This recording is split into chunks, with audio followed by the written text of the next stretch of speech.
Sahyadri news network channel मध्ये आपले स्वागत आहे। पुरंदर व पुणे जिल्हा तसेच महाराष्ट्राच्या ताज्या बातम्या पाहण्यासाठी आमच्या चॅनलला लाईक करून सबस्क्राइब करा। राजकीय, कला, क्रीडा, साहित्य, शिक्षण, आरोग्य, सामाजिक, धार्मिक क्षेत्रातील ताज्या बातम्या पहा फक्त आपल्या सह्याद्री न्यूज नेटवर्क मध्ये। सप्रेम नमस्कार, जय महाराष्ट्र। मी मिलिंद इनामके, शिवसेनेचा शहर प्रमुख सासवड शहर या नात्याने मी आपणा सर्वांसमोर येत आहे। आपल्या सर्वांना माहिती आहे, कालच आपल्या सासवड शहरामध्ये या संतश्रेष्ठ शिरोमणी ज्ञानेश्वर माऊलींची पालखी जी आषाढी वारी निमित्त पंढरपूरला जात असते, त्या पालखी सोहळ्याचं अगदी थाटामाटात या ठिकाणी आगमन झालं। आणि आजच सकाळी नुकतंच त्या पालखीचं जेजुरीच्या दिशेने प्रस्थान देखील झाले। कालच या ठिकाणी या पुण्यनगरी सासवडचं आराध्य दैवत संत सोपान काकांच्या या नगरीतली सोपान काकांची पालखी पंढरपूरकडे रवाना झाली। त्याचं देखील सगळ्यांनी मोठ्या दिमाखात प्रस्थान सोहळा आपण सगळ्या याची डोळा पाहिलेला आहे। मला सर्वात पहिल्यांदा जसं की आत्ताच आपले नगरसेवक प्रीतम म्हेत्रे यांनी सांगितलं की आळंदी देवाची आणि सोपान काका ट्रस्ट यांची हात जोडून त्यांनी माफी मागितली। मी देखील शिवसेनेचा शहर प्रमुख या नात्याने आणि नगरसेवकांच्या वतीने मंदारजी गिरमे गटनेते आहेत आपले शिवसेनेचे, आम्ही दोघं देखील या आळंदी देवाची कमिटी आणि सासवडच्या सोपान काकांच्या या कमिटीचं अगदी हात जोडून तुमचं पहिल्यांदा माफी मागतो की बाबा, अतिशय लाजिरवाणी गोष्ट की सगळ्या महाराष्ट्राने वारकऱ्यांसाठी अगदी पायाखाली त्यांच्या फुलं उधळली स्वागतासाठी। आणि शर्मेची बाब म्हणजे सासवड नगर परिषदेच्या नगरपालिकेने काय केलं, त्यांच्या पायाखाली गु हातरायचं आणि नालायकपणाचं कृत्य या नगरपालिकेने केलेलं आहे। आता मला आपल्या गायिका आहेत उषा मंगेशकर, त्यांचं अगदी प्रसिद्ध कविता आहे, काय काय बाई सांगू कसं ग सांगू, मलाच माझी वाटेलाच काहीतरी होऊन गेलंय आज, असं म्हणायची वेळ आमच्यावर सगळ्यांवर, नगरसेवकांवर आणि सासवड शहर शिवसेनेवर आली। म्हणजे काय बोलावं आणि कसं बोलावं आणि कुणाबद्दल बोलावं आणि काय काय बोलावं, हाच प्रश्न आता सगळ्यांना पडलाय। सगळ्यांनी पालखीबद्दल सांगितलंय। परवा आम्ही आमच्या डोळ्यांनी बघितलं, माऊलींची पालखी सासवडमध्ये आली होती। सगळ्या व्यवस्था आपापल्या परीने सगळ्या केल्या, पण नगर परिषद अगदी त्याला अपयश आलं नगरपालिकेला। जेजुरी नाक्यापासून ते हॉटेल संजय म्हणजे बोरावके माळ्याच्या कॉर्नरच्या त्या 1 किलोमीटरचा साधारणतः परिसर आहे।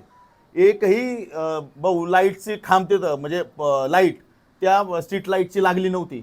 वारकरी अक्षरशः धडकत होते एकमेकांना, वारकऱ्यांकडे टॉर्चची व्यवस्था नसते आणि एकदम ग्रामीण भाग येतो, हा लाईट अजिबात नव्हती, एकदम अभाव। सगळे वारकरी तिथं एकमेकांना विचारपूस करत होते की इथं लाईटची सोय काय आहे का, पण अतिशय ढिम्म प्रकारचं प्रशासन आणि त्याची आपण प्रचिती पाहिलेली आहे।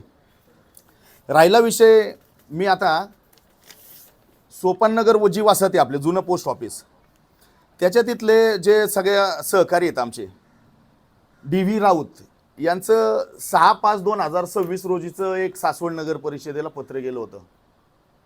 तिथले एक 100-150 रहिवासी आहेत, त्यांच्या वतीने त्यांनी स्वतः एक पुढाकार घेऊन ते पत्र दिलं होतं की 1982 साली पाण्याची लाईन झाली तिथं राजाभाऊ, 1982 साली, आज त्याला 40-45 वर्ष होऊन गेले। 45 वर्षात पाईपलाईनीचं काय खाली झालं असेल ते फक्त आपण त्याचा विचारच करायचं बाकी आहे। अजिबात एक पाण्याचा थेंब सुद्धा त्यांना येत नाही। त्याच्यावर त्यांनी माझ्याकडे तक्रार केली स्थानिक नगरसेवक म्हणून।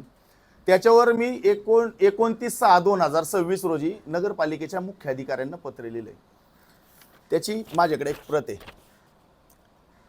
अगदी महिना 1.5-2 महिने होऊन जर तुम्ही फक्त 200 फुटाची जर लाईन बदलू शकत नसताल तर खुर्च्या खारीकाला लाज वाटायला पाहिजे तुम्हाला। पाणी देऊ शकत नसताल सासवडकरांना, लोक पाण्यासाठी एका थेंबासाठी वन फिरतात आणि तुम्ही खुर्च्या उभवायचं काम या ठिकाणी करताय, लाज वाटली पाहिजे तुम्हाला। पटकन पाण्याची लाईन तेवढी बदला 100-200 फुटाची, मी 2 दिवस वाट बघतोय। जर 2 दिवसात तुम्ही पाण्याची लाईन बदलली नाही ना तर मग याद राखा, शिवसेना काय आहे ना तुम्हाला आम्ही दाखवून देऊ। राहिला विषय पाणी पुरवठ्याचा कंत्राटी कामगारांचा, 28-29 वर्ष झालं लोक तिथं काम करतात भाऊ, 10,000 रुपये अकाउंटला जातात। 80 90 लाख रुपये 360 दिवसांचे घेतात, 11 महिन्याच्या 335 दिवसांचे. त्यांचे ECS नाहीत, PF नाहीत, पगार वेळेवर नाहीत. भाऊ त्या लोकांनी पत्र दिले नगर परिषदेच्या मुख्याधिकाऱ्यांना, खायचं काय 5 महिने पगार नसेल तर. तुम्ही घोटाळे करून तुमची पोटं भरल्यात, 10 15 पिढ्या जातील एवढे पैसे कमवून ठेवल्यात. ह्या लोकांनी करायचं काय गोरगरिबांनी? त्यांचे PF भरलेले आम्हाला पहिले पुरावे द्या आणि कंत्राटदाराचे पैसे थांबवा. अजिबात कुणाचं बिल काढायला कामा नये. जर चुकीचं काम केलं तर आमचे सगळे नगरसेवक आणि सासवड शहर शिवसेना खपून घेणार नाही. राहिला विषय, मंदार भाऊंनी आत्ताच सांगितलं, नरेंद्र मोदी साहेबांचा सप्टेंबर महिन्यात वाढदिवस असतो. त्याच्या निमित्ताने महाराष्ट्र राज्याचे माजी मुख्यमंत्री तथा विद्यमान उपमुख्यमंत्री, आमचे शिवसेनेचे नेते, सर्वांचे मार्गदर्शक आदरणीय एकनाथभाई शिंदे साहेबांच्या नगरविकास विभागाने प्रत्येक नगर परिषदेला 1 कोटी रुपयांचा निधी दिला होता. मोदी साहेबांच्या वाढदिवसानिमित्त लहान मुलांना खेळण्यासाठी, त्याचं सुशोभीकरण करण्यासाठी. आपल्या नगर परिषदेला त्याचा निधी वर्ग केला असता जिजामाता गार्डन जे आहे भाऊ, तिथं त्यांनी काम चालू केले.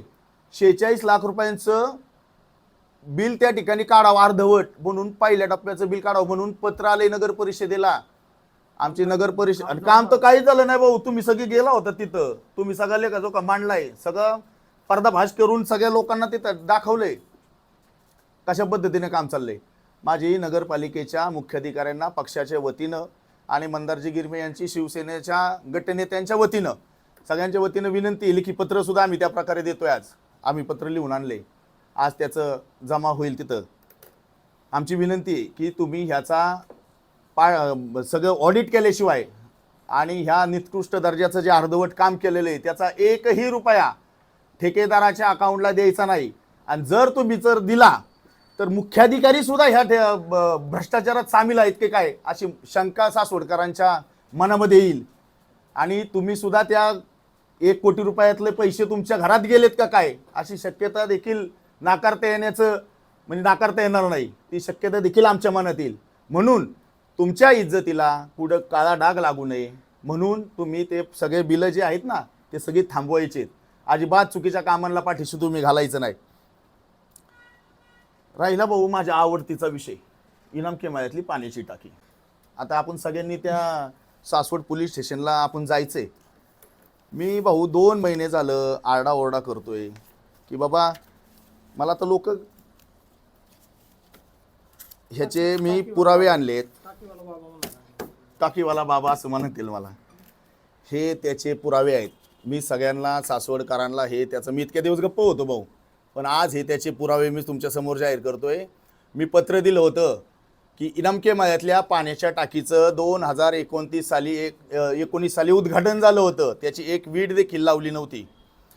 मी सगळे त्याचे पुरावे, नगरपालिकेचा सही शिक्का आहे याच्यावर, हे मी काढलेले नाहीत किंवा मी तयार केले नाहीत.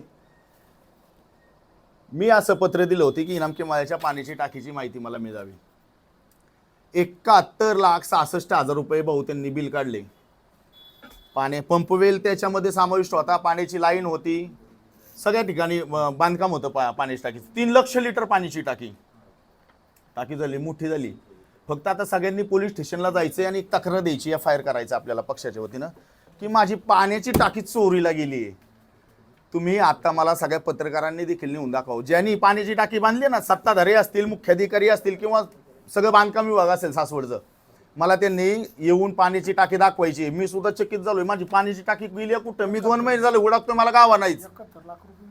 72 लाख रुपये कुणाच्या घशात गेले ती बघायची आता वेळ आली आहे.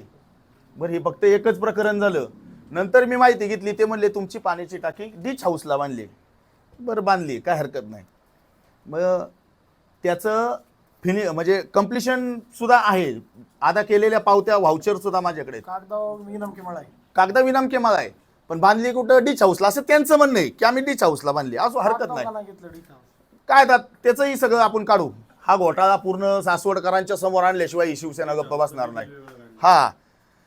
ही पाण्याची टाकी पूर्ण झाली ना, 2023 साली झाली. तुम्ही 24 साली पैसे दिले त्याचे.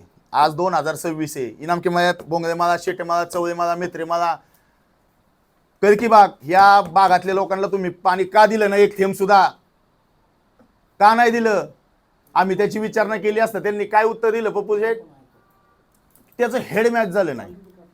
इनामके मला जरा भौगोलिक दृष्ट्या वर आहे, वर जरा हवेत आहे असं त्यांचं म्हणणं आहे. म्हणजे पाणी पोचवायचंय महाबळेश्वरला आणि टाकी बांधली आहे वाईला, अशी परिस्थिती या नालायकांनी केली आहे. मग आणि त्यांनी मान्य केलंय, जे त्यावेळेस जे पाणी पुरवठा अधिकारी होते ना नगर परिषद आणि आत्ता सभापती आहेत पाणी पुरवठ्याचे, त्यांनी स्वतः सांगितलंय. किती महान कार्य केलं त्यांनी मोठं. त्यांनी स्वतः मान्य केलं की बाबा हेड मॅच झालं नाही. मग तुम्ही काय हाडके गोटे घेत होता का इथं बसून?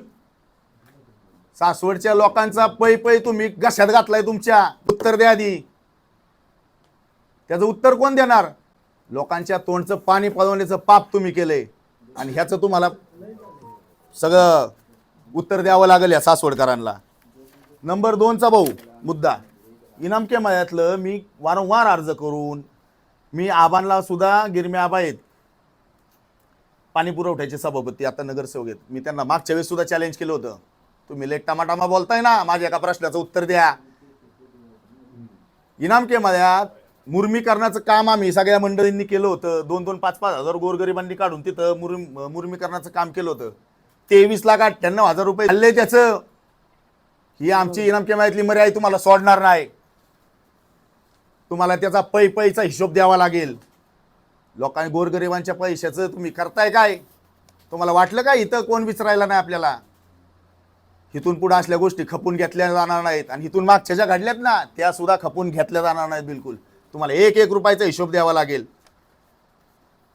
खोडकरांना एक आव्हान आहे, येणाऱ्या काळामध्ये आमची शिवसेना असेल, सासवड शहर शिवसेनेचे सगळे नगरसेवक असतील, पदाधिकारी असतील, अजिबात ह्यांचा 1 रुपयाचा सुद्धा गैरव्यवहार आम्ही खपून घेतला जाणार नाही. ना खाएंगे ना खाणे देंगे अशा म्हणीप्रमाणे इथं काम केलं जाईल. अगदी डोळ्यात तेल घालून 24 तास या सासवडकरांच्या पैशाचा 1-1 पैशांचा पारा आम्ही या ठिकाणी दिला जाईल. आदरणीय नरेंद्र मोदी साहेबांचा देखील त्याच प्रकारे नारा आहे. मोदी साहेबांना आदर्श मानून, एकनाथ भाई शिंदे साहेबांना आदर्श मानून आम्ही या ठिकाणी काम करू. अजिबात 1 रुपया कुणाच्या घशात जाऊन देणार नाही. धन्यवाद.